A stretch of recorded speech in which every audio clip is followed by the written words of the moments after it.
Magic പ്രാക്ടീസിന്റെ 2ാം ദിവസത്തിലേക്ക് എല്ലാവർക്കും ഹൃദ്യമായ സ്വാഗതം. മാജിക് പ്രാക്ടീസ് നമ്മൾ തുടക്കത്തിൽ ഏകാഗ്രമായ ദിനങ്ങൾ നമുക്ക് തുടർച്ചയായിട്ട് വേണ്ടിവരും.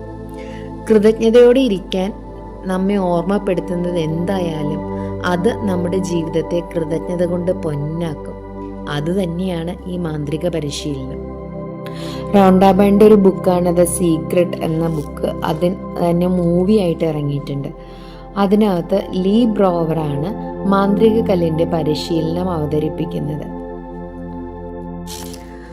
അതിനകത്ത് മരണാസന്നനായ ഒരു കുട്ടിയുടെ പിതാവ് തൻ്റെ മകൻ്റെ ആരോഗ്യത്തിന് നന്ദി പ്രകാശിപ്പിക്കാൻ മാന്ത്രിക കല്ല് ഉപയോഗിച്ചിരുന്നതും മകൻ അത്ഭുതകരമായി രക്ഷപ്പെട്ടതുമായ കഥ പറഞ്ഞാണ് ലീ ബ്രോവർ ഇത് അവതരിപ്പിക്കുന്നത്.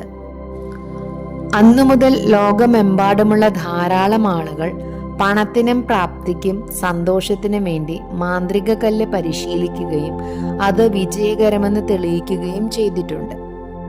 നിങ്ങളെല്ലാവരും നിങ്ങളുടെ മാന്ത്രിക കല്ല് എടുത്തു വെച്ചിട്ടില്ലേ?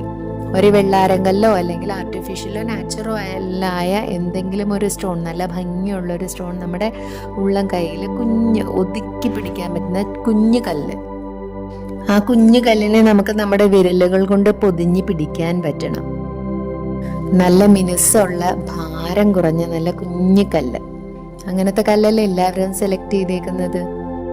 ഇനി മാന്ത്രിക കല്ല് കൊണ്ട് എന്താണ് ചെയ്യേണ്ടതെന്ന് പറഞ്ഞുതരാം. നിങ്ങൾ ഈ മാന്ത്രിക കല്ല് നിങ്ങളുടെ കട്ടിലിന്റെ സമീപത്തായി ഉറങ്ങാൻ പോകുമ്പോൾ നമ്മൾ കാണത്തക്ക വിധം ആ കല്ലിനെ വെക്കണം. അലാം ക്ലോക്ക് ഉപയോഗിക്കുന്നവരാണെങ്കിൽ അലാമിന്റെ തൊട്ടടുത്ത് വെച്ചാലും മതി. ഉറങ്ങുന്നതിന് മുന്നേ നമ്മളത് കണ്ടിരിക്കണം. അതുപോലെ ആകർഷകമായ രീതിയിൽ കാണുന്ന സ്ഥലത്ത് വേണം വെക്കാൻ. എന്നിട്ട് ഇന്ന് രാത്രി നിങ്ങൾ കിടക്കുന്നതിന് മുൻപ് നിങ്ങളുടെ മാന്ത്രിക കല്ല് ഉള്ളം കയ്യിലെടുത്ത് വിരലുകൾ കൊണ്ട് അടച്ചു പിടിക്കണം. എന്നിട്ട് അന്നേ ദിനം, അതായത് ഇന്ന് അല്ലെങ്കിൽ നിങ്ങൾ എന്നാണോ എന്നൊക്കെ നിങ്ങൾ ഈ കല്ല് കയ്യിലെടുക്കുന്നു അന്നേ ദിനം നിങ്ങൾക്ക് സംഭവിച്ച എല്ലാ നല്ല കാര്യങ്ങളെ പറ്റിയും ചിന്തിക്കുക. നിങ്ങൾ കൃതജ്ഞതയോടെ സ്മരിക്കുന്ന ഏറ്റവും മികച്ച കാര്യം കണ്ടെത്തുക. എന്നിട്ട് സംഭവിച്ച ആ നല്ല കാര്യത്തിന് നിങ്ങൾക്ക് നന്ദി എന്ന മാന്ത്രിക വാക്കുകൾ പറയുക. കല്ല് കയ്യിലെടുത്ത് വെച്ച് നമുക്ക് സംഭവിച്ച എല്ലാ നല്ല കാര്യങ്ങളെയും പറ്റി നമ്മൾ ചിന്തിച്ചു കഴിഞ്ഞു. ഏറ്റവും മികച്ച നല്ല കാര്യത്തിന് വീണ്ടും നന്ദി പറഞ്ഞു. അങ്ങനെ ആ മാന്ത്രിക വാക്ക് പറഞ്ഞു. എന്നിട്ട് ആ മാന്ത്രിക കല്ല് നമ്മൾ കട്ടിലിനടുത്ത് തന്നെ വീണ്ടും വെക്കുക. അത്ര മാത്രമേ നമ്മൾ ചെയ്യേണ്ടതുള്ളൂ. അടുത്ത 26 ദിവസവും എല്ലാ രാത്രിയിലും ഇതേ മാന്ത്രിക കല്ല് പരിശീലനം തുടരണം. നിങ്ങൾ ഉറങ്ങുന്നതിന് മുന്നേ അന്നേ ദിവസത്തെക്കുറിച്ച് ചിന്തിക്കുക. ആ ദിവസം നടന്ന ഏറ്റവും മികച്ച കാര്യം ഏതാണെന്ന് കണ്ടെത്തുക. കയ്യിൽ മാന്ത്രിക കല്ല് പിടിച്ചുകൊണ്ട് ആ കാര്യത്തെപ്പറ്റി അങ്ങേയറ്റം നന്ദിയോടെ സ്മരിക്കുക. എന്നിട്ട് നന്ദി എന്ന് പറയുക. ഇത്ര സില്ലി ആയിട്ടുള്ള ഒരു കാര്യമാണോ പറയുന്നേ എന്നായിരിക്കും നിങ്ങൾക്ക് ഇപ്പൊ ചിന്തിക്കുക. ഒരു പാറക്കല്ല് ഉപയോഗിക്കുന്നതൊക്കെ ലളിതമായി നിങ്ങൾക്ക് തോന്നും. പക്ഷെ ഇതിന്റെ പരിശീലനം നിങ്ങളുടെ ജീവിതത്തിൽ മാന്ത്രികമായ കാര്യങ്ങൾ സംഭവിപ്പിക്കുന്നത് നിങ്ങൾക്ക് കാണാൻ പറ്റും. നിങ്ങളൊന്ന് ചെയ്തു നോക്കൂ. ഓരോ ദിവസവും നമ്മൾ അന്ന് സംഭവിച്ച ഏറ്റവും നല്ല കാര്യം അന്വേഷിക്കുമ്പോൾ തന്നെ അന്നേ ദിനം നടന്ന പല നല്ല കാര്യങ്ങൾ നമ്മുടെ മനസ്സിലൂടെ പോകും. അപ്പം നമ്മൾ നന്ദി പ്രകാശനം നമ്മുടെ ശീലമാക്കി മാറ്റുന്നത് കൊണ്ട് ഓട്ടോമാറ്റിക്കായിട്ട് നമ്മൾ ഇതിനെല്ലാം നന്ദി പ്രകാശിപ്പിക്കേണ്ടതിനെ പറ്റി നമ്മൾ ചിന്തിക്കും, നന്ദി പറയും. അങ്ങനെ ഓരോ ദിനവും നമ്മൾ ഉറങ്ങാൻ പോകുന്നതിന് മുന്നേ നമ്മൾ ഈ പ്രാക്ടീസ് ചെയ്യും. അപ്പോൾ നമ്മുടെ ഉപബോധ മനസ്സ് ഒരിക്കലും ഉറങ്ങുന്നില്ല. നമ്മൾ ഉറങ്ങുന്നതിന് തൊട്ട് മുന്നേ ചെയ്ത കാര്യം എന്താണോ അതായിരിക്കും ഉപബോധത്തിൽ കിടക്കുന്നത്. അപ്പോൾ നമ്മുടെ ഉപബോധം രാത്രിയിൽ മൊത്തം ഈ കാര്യങ്ങളായിരിക്കും പ്രോസസ്സ് ചെയ്യുന്നത്. അങ്ങനെ ഉണരുമ്പോഴും നമ്മൾ അതേ നന്ദിയോടെ ആയിരിക്കും ഉണരുന്നത്. ഉണർന്നു കഴിഞ്ഞ ഉടനെയും നമ്മൾ ആദ്യം തന്നെ നമ്മുടെ മാന്ത്രിക കല്ല് കയ്യിലെടുക്കണം.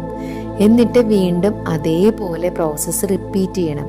നമുക്കുണ്ടായ ഏറ്റവും നല്ല അനുഗ്രഹങ്ങൾ നമ്മൾ തേടുന്നതിൻ്റെ ഒപ്പം തന്നെ, അത് നമ്മുടെ തലേന്ന് രാത്രി ചെയ്ത അതേ പ്രോസസ്സ് തന്നെ നമുക്ക് തലേന്നത്തെ പോലെ തന്നെ രാവിലെ ഉണരുമ്പോഴും ചെയ്യാം. അപ്പോൾ ആ സമയത്ത് നമുക്കുണ്ടായ എല്ലാ നല്ല കാര്യങ്ങൾക്ക് നമുക്ക് നന്ദി പറയാം. അതുകൂടാതെ ഉണർന്ന ഉടനെ തന്നെ നമുക്ക് നല്ലൊരു സുപ്രഭാതം അല്ലെങ്കിൽ നല്ലൊരു പ്രഭാതം നമുക്ക് തന്നതിന് നമുക്ക് നന്ദി പറയാം. അങ്ങനെ നിങ്ങളുടെ ദിവസം ആരംഭിക്കുന്നതും അവസാനിക്കുന്നതും കൃതജ്ഞതയോടെയാണെന്ന് നിങ്ങൾ ഉറപ്പുവരുത്തുക. യഥാർത്ഥത്തിൽ ഉറങ്ങുന്നതിന് മുന്നേയും ഉണരുമ്പോഴും നന്ദിയോടെ ഇരിക്കുന്നത് നിങ്ങളുടെ ജീവിതത്തെ മാറ്റിമറിക്കും. കാരണം ഇത് ഭയങ്കര ശക്തിയുള്ളതാണ്, നന്ദി പ്രകാശിപ്പിക്കുക എന്നുള്ളത്. അപ്പോൾ നമ്മൾ ഈ പ്രാക്ടീസ് തുടരുമ്പോൾ ഏതാനും മാസങ്ങൾക്കുള്ളിൽ തന്നെ നമ്മുടെ ജീവിതം മാറിമറിയാൻ തുടങ്ങും. കൃതജ്ഞതയ്ക്ക് കാന്തിക ശക്തി ഉണ്ടെന്നാണ് റോണ്ട ബൺ പറയുന്നത്. അത് സത്യമാണ്. നമ്മൾ നന്ദി പ്രകാശിപ്പിക്കുമ്പോൾ നമുക്ക് നന്ദി പ്രകാശിപ്പിക്കാൻ ഉതകുന്ന നിരവധി കാര്യങ്ങൾ നമ്മളിലേക്ക് ആകർഷിക്കും. അങ്ങനെ 28 ദിവസം തുടർച്ചയായി നമ്മൾ കൃതജ്ഞതയിൽ ശ്രദ്ധ കേന്ദ്രീകരിക്കുമ്പോൾ നമ്മുടെ കൃതജ്ഞതയുടെ മാന്ത്രിക ശക്തി തീവ്രമാകുന്നു. നിങ്ങൾക്ക് ശക്തമായ കാന്തിക പ്രഭാവമുള്ള കൃതജ്ഞതയുണ്ടായാൽ മാജിക് പോലെ നിങ്ങൾക്ക് ആഗ്രഹമുള്ളവരും ആവശ്യമുള്ളവരുമായ എല്ലാറ്റിനെയും യാന്ത്രികമായി ആകർഷിക്കുന്നു എന്നാണ് റോണ്ട ബൺ പറയുന്നത്. ഇന്നലത്തെ പോലെ തന്നെ 10 അനുഗ്രഹങ്ങളുടെ പട്ടികയും അവ പറയാനുണ്ടായ കാരണം, അതായത് ഓരോ അനുഗ്രഹത്തിനും ഉള്ള കാരണം എന്താണെന്നും അതിൻ്റെ നേരെ എഴുതി 10 അനുഗ്രഹങ്ങളുടെ പട്ടിക പൂർത്തിയായി കഴിയുമ്പോൾ അത് ഓരോന്നും വായിച്ച് അതിൻ്റെ ഉടനെ തന്നെ നന്ദി നന്ദി നന്ദി എന്ന മാന്ത്രിക വാക്ക് 3 പ്രാവശ്യം പറയുക.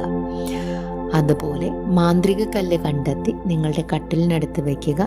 രാത്രി കിടക്കാൻ പോകുന്നതിന് മുൻപ് മാന്ത്രിക കല്ല് കയ്യിൽ പിടിച്ച് ഇന്ന് സംഭവിച്ച ഏറ്റവും മികച്ച കാര്യം അനുസ്മരിച്ച് അതിന് നന്ദി പറയുക. ആ സംഭവിച്ച മികച്ച കാര്യത്തിന് മാന്ത്രിക വാക്കായ നന്ദി നമ്മൾ രേഖപ്പെടുത്തുന്നു. അതിനുശേഷം അടുത്ത 26 ദിവസവും രാത്രിയിലെ മാന്ത്രിക കല്ല് പരിശീലനം നമ്മൾ ആവർത്തിക്കണം. അതുപോലെ തന്നെ നമ്മൾ രാവിലെ ഉണരുമ്പോഴും മാന്ത്രിക പരിശീലനം ആ കല്ല് കയ്യിലെടുത്ത് വെച്ച് അതേ മാന്ത്രിക പരിശീലനം ആവർത്തിക്കണം. അത് നമുക്ക് അനുഗ്രഹങ്ങൾ ഒന്നുകൂടെ കൂട്ടാൻ ഉപകരിക്കും. നാളത്തെ മാന്ത്രിക പരിശീലനത്തിന് വരുമ്പോൾ നിങ്ങൾ നിങ്ങളുടെ ജീവിതത്തിൽ കൃതജ്ഞതാഭരിതമായിരിക്കേണ്ട നിങ്ങളുടെ ഏറ്റവും അടുത്ത 3 ബന്ധങ്ങൾ തിരഞ്ഞെടുക്കുക. നിങ്ങൾ ഒരുപക്ഷെ തിരഞ്ഞെടുക്കുന്നത് നിങ്ങളുടെ ഭാര്യയെയോ മക്കളെയോ അല്ലെങ്കിൽ അച്ഛനെയോ അമ്മയെയോ നിങ്ങളുടെ ബോയ് ഫ്രണ്ടിനെയോ ബിസിനസ് പങ്കാളിയോ ആരുമായിക്കൊള്ളട്ടെ, നിങ്ങളുടെ ഏറ്റവും നല്ല സുഹൃത്തോ ആരുമായിക്കൊള്ളട്ടെ, നിങ്ങൾക്ക് പ്രധാനപ്പെട്ട 3 ബന്ധങ്ങൾ നിങ്ങൾക്ക് തിരഞ്ഞെടുക്കാം. ആ 3 ബന്ധങ്ങളിലെ ഓരോ വ്യക്തിയുടെയും ഫോട്ടോ നിങ്ങളുടെ കയ്യിലുണ്ടായിരിക്കണം. ഫോട്ടോ ആ വ്യക്തി തനിച്ചുള്ളതോ അല്ലെങ്കിൽ നിങ്ങൾ 2 പേരും ഒരുമിച്ചുള്ളതോ എങ്ങനെ വേണമെങ്കിലും ആകാം. 3 ആളുകളുടെ ഫോട്ടോഗ്രാഫ് നാളത്തെ മാജിക് പ്രാക്ടീസിനായി കയ്യിൽ വെക്കേണ്ടതുണ്ട്. അത് കളക്ട് ചെയ്ത് വെക്കുക. ജീവിതത്തിൽ മാന്ത്രികത നിറയ്ക്കാൻ എല്ലാവരും റെഡിയല്ലേ? അപ്പോൾ 3-ാം ദിവസത്തിനായി കാത്തിരിക്കുക. Thank you all. Love you all.